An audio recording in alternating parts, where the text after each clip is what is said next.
Kebosanan adalah fenomena yang seringkali disalahpahami. Banyak orang menganggapnya sebagai musuh, sesuatu yang harus segera diusir dengan hiburan cepat atau distraksi instan. Padahal, ketidakmampuan seseorang menghadapi kebosanan justru menjadi akar dari kegelisahan hidup modern. Ketika seseorang tidak sanggup bertahan cukup lama dalam sebuah keadaan, ia kehilangan kesempatan untuk menguasai, mendalami, dan merasakan buah dari kesabaran. Akibatnya, wajar bila banyak orang merasa hidupnya hampa meski sibuk setiap hari. Dalam kehidupan sehari-hari, kebosanan sering hadir diam-diam. Ia muncul ketika rutinitas terasa monoton, ketika percakapan sosial kehilangan kedalaman, atau ketika pekerjaan hanya menjadi kewajiban tanpa makna.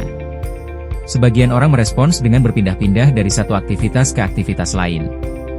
Mereka memulai banyak hal, tetapi jarang menuntaskan.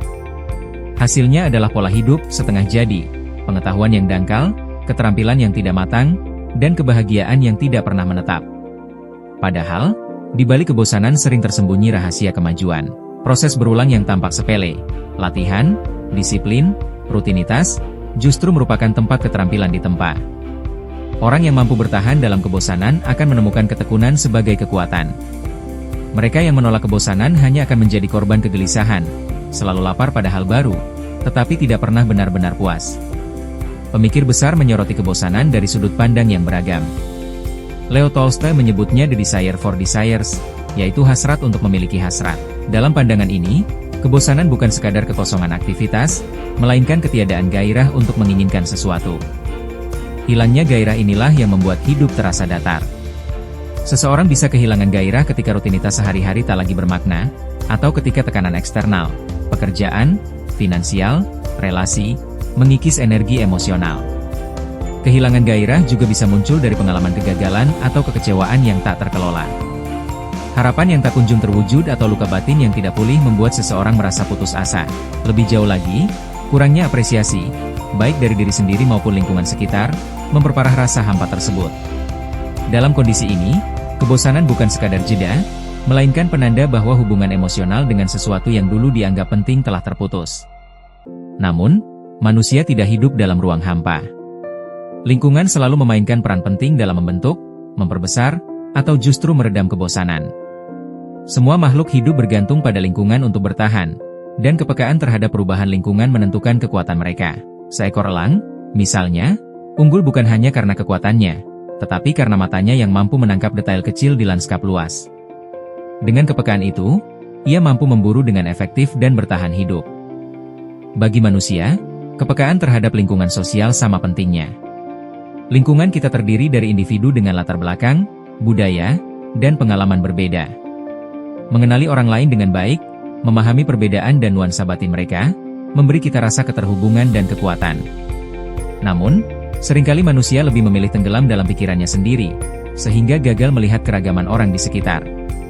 Akibatnya, mereka kehilangan kesempatan untuk membangun relasi yang bermakna. Lingkungan juga dapat mempercepat lahirnya kebosanan. Suasana monoton yang penuh keteraturan tanpa variasi membuat pikiran kehilangan tantangan.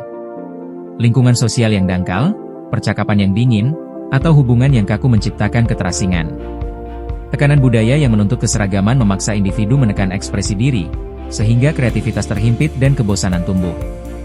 Ironisnya, lingkungan modern menyediakan begitu banyak hiburan instan, televisi, media sosial, game, tontonan tanpa batas. Alih-alih menjadi solusi, hal ini membuat perhatian manusia semakin rapuh. Otak terbiasa dengan rangsangan cepat, sehingga kesabaran untuk menekuni hal-hal berulang semakin hilang. Dengan demikian, lingkungan modern seringkali tidak hanya memunculkan kebosanan, tetapi juga mempercepat siklus kejemuan. Jika ditelaah lebih jauh, kebosanan sesungguhnya memiliki dua wajah. Di satu sisi, ia bisa menjadi jebakan yang menyeret seseorang dalam kegelisahan tiada akhir. Di sisi lain, ia bisa menjadi pintu masuk menuju kedalaman. Orang yang berani bertahan dalam kebosanan berkesempatan menemukan makna baru, melahirkan ide-ide segar, dan menumbuhkan keterampilan yang matang. Kebosanan bisa dilihat sebagai alat uji. Apakah seseorang cukup sabar untuk menundukkan dirinya, atau memilih terseret arus distraksi? Kesimpulannya, kebosanan bukan sekadar musuh yang harus dihindari. Ia adalah indikator penting dalam kehidupan manusia. Ketidakmampuan menghadapi kebosanan membuat seseorang terjebak dalam hidup yang dangkal dan gelisah, sedangkan keberanian untuk tinggal di dalamnya membuka jalan menuju kedalaman, keterampilan, dan kepuasan sejati. Lingkungan, baik sosial maupun kultural, memperkuat peran ini. Ia bisa menjadi ruang yang memperluas potensi atau sebaliknya, mempersempitnya. Dengan demikian, kebosanan adalah cermin. Ia menunjukkan sejauh mana kita sanggup menghadapi diri sendiri, sejauh mana kita mampu menjalin hubungan dengan lingkungan, dan sejauh mana kita berani menekuni proses yang panjang. Orang yang melarikan diri dari kebosanan akan selalu merasa kosong, tetapi mereka yang menundukkannya akan menemukan kebahagiaan yang lebih kokoh. Karena pada akhirnya, kebosanan bukanlah akhir, melainkan awal dari perjalanan menuju kedewasaan batin.